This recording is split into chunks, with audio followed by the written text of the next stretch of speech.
एक बार की बात है। एक गांव में एक 10-12 साल का लड़का अपने माता पिता के साथ रहता था। तो एक दिन वो लड़का कई सालों के बाद अपने दादाजी के गांव जाता है। वहां जाकर वो हर समय अपने दादाजी के साथ खेलता है। तो खेलते खेलते उसने एक दिन अपने दादाजी से कहा कि दादाजी, जब मैं बड़ा हो जाऊंगा तो मैं बहुत ज़्यादा सक्सेसफुल बनकर दिखाऊंगा। क्या आप मुझे कामयाब बनने के लिए कुछ तरीके बता सकते हैं? तो उसके दादाजी मुस्कुराते हुए उसकी तरफ देखते हैं और उसे हाँ कहते हैं। वो उसे एक पौधों की दुकान पर ले जाते हैं जहाँ पर छोटे छोटे पौधे मिलते थे। वहाँ से उसके दादाजी 2 छोटे पौधे खरीदते हैं और वापस घर आ जाते हैं। घर आने के बाद वो उनमें से एक पौधे को बड़े से गमले में लगा देते हैं और उस गमले को घर के अंदर रख देते हैं और दूसरे पौधे को वो घर के बाहर लगा देते हैं। फिर वो अपने पोते से पूछते हैं कि तुम्हें क्या लगता है, कौन सा पौधा फ्यूचर में अच्छे से बड़ा हो पाएगा? बच्चे ने थोड़ा सोचा और अपने दादाजी से कहा कि हमने घर के अंदर जो पौधा लगाया है वो अच्छे से बड़ा हो पाएगा, क्योंकि वो घर के अंदर हर प्रॉब्लम से सेफ रहेगा। और जो पौधा हमने बाहर लगाया है उसे बहुत सी चीज़ों का रिस्क है, जैसे कि सूरज की तेज़ किरणें, आंधी तूफान, तेज़ बारिश और जानवरों से भी उस पौधे को रिस्क है। उसके दादाजी ने मुस्कुराया और उससे कहा कि फ्यूचर में देखते हैं इन दोनों पौधों के साथ क्या होता है। फिर 4 साल बाद वो लड़का फिर से अपने दादाजी के घर जाता है।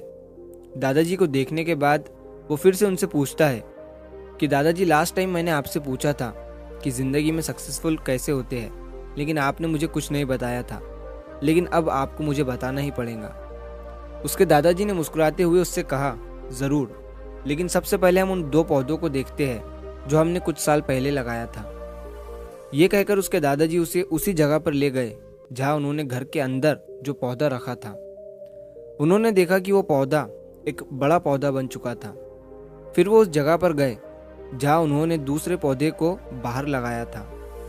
उन्होंने देखा कि वो छोटा सा पौधा अब एक बहुत बड़ा और विशाल पेड़ बन चुका था। उसकी जो टहनियाँ थी वो बहुत ही मजबूत और लंबी थी और उसका साया पूरे ग्राउंड पर पड़ रहा था। अब उस लड़के के दादाजी ने उसकी तरफ देखा और उससे कहा कि बताओ, कौन सा पौधा ज़्यादा बड़ा और मजबूत हो चुका है, कौन सा पौधा ज़्यादा सक्सेसफुल हुआ है? लड़के ने कहा, वो पौधा जो हमने बाहर लगाया था। लेकिन दादाजी, ये कैसे संभव है? इस पौधे ने कई डेंजर सिचुएशन सही होंगी, इस पर कई प्रॉब्लम्स आई होंगी, लेकिन फिर भी ये पौधा इतना बड़ा पेड़ कैसे बन गया? उसके दादाजी ने उसकी तरफ देखा और कहा, तुमने ठीक कहा, जो पौधा हमने बाहर लगाया था उसने कई प्रॉब्लम सही होंगी और उन्हीं प्रॉब्लम से डील करते हुए वो इतना बड़ा और विशाल हो पाया है। और अब वो जितना चाहे उतना अपनी टहनियों को बड़ा कर सकता है। और जो आंधी तूफान और तेज़ बारिश जैसी प्रॉब्लम्स हैं वो उसकी टहनियों को और भी मजबूत बनाती है। और इसी वजह से आज वो एक बहुत विशाल पेड़ बन चुका है और अब ये सारी प्रॉब्लम्स उसके सामने छोटी है। फिर उसके दादाजी ने उसकी तरफ देखा और उससे कहा कि बेटा, एक चीज़ हमेशा याद रखना, जब तक तुम अपनी लाइफ में स्ट्रगल नहीं करोगे, जब तक तुम डिफ़िकल्टीज से नहीं गुजरोगे, तब तक तुम अपनी लाइफ में सक्सेस को अचीव नहीं कर सकते हो। अगर तुम अपनी लाइफ में हमेशा कंफर्टेबल चॉइसेस ही रखोगे तो तुम अपनी लाइफ में उतना ग्रो नहीं कर पाओगे जितना तुम कर सकते हो। और अगर तुम हर प्रॉब्लम के लिए तैयार रहोगे, हमेशा स्ट्रगल के लिए रेडी रहोगे, तो फिर किसी भी मंजिल को पाना तुम्हारे लिए असंभव नहीं होगा और फिर बड़ी बड़ी प्रॉब्लम्स तुम्हें छोटी लगने लगेंगी। ये सुनने के बाद उस लड़के ने एक गहरी सांस ली और फिर उस विशाल और बड़े पेड़ की तरफ वो देखने लगा। उसके दादाजी के शब्द उसके दिमाग में घूम रहे थे,